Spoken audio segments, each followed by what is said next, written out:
Arakan আর্মির অপহরণ থেকে বাঁচতে জেলেদের সীমানা সম্পর্কে সতর্ক থাকার আহ্বান। 9 মাসে জিম্মি 3 শতাধিক। সক্ষমতা বাড়াতে কোস্টগার্ডে জনবল নিয়োগের কথা বললেন স্বরাষ্ট্রমন্ত্রী। উপকূলীয় এলাকার সার্বিক নিরাপত্তা রক্ষার জন্য বাংলাদেশ কোস্টগার্ড অনন্য ভূমিকা রেখে যাচ্ছে। আগামীতে হেলিকপ্টার সহ মেরিটাইম সার্ভেইলেন্স সিস্টেম ও রেস্কিউ ড্রোন ক্রয়ের পরিকল্পনা আমাদের রয়েছে। আধা ঘন্টা এগিয়ে 2:30টায় শুরু হচ্ছে পারমাণবিক বিদ্যুৎ কেন্দ্রে ইউরেনিয়াম প্রসেস। প্রধানমন্ত্রী তারেক রহমানের সঙ্গে দেখা করলেন রোসাটমের প্রধান। দেশে জঙ্গি আছে মন্তব্য প্রধানমন্ত্রী তথ্য উপদেষ্টার। অতিরঞ্জিত আর অস্বীকার করেছে অতীতের সরকারগুলো।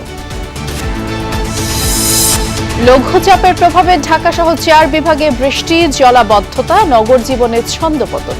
সমুদ্র বন্দরে 3 নম্বর সতর্ক সংকেত। 3 নম্বর সিগন্যাল সাগরে যেটা আছে সেটা হয়তো বা আগামী কয়েকদিন 4 থেকে 5 দিন মিনিমাম অব্যাহত থাকতে পারে। হামের প্রাদুর্ভাব কমছেই না। 2 জেলায় 5 শিশুর মৃত্যু। হাসপাতালে শয্যা সংকট, চিকিৎসা সেবা ব্যাহত।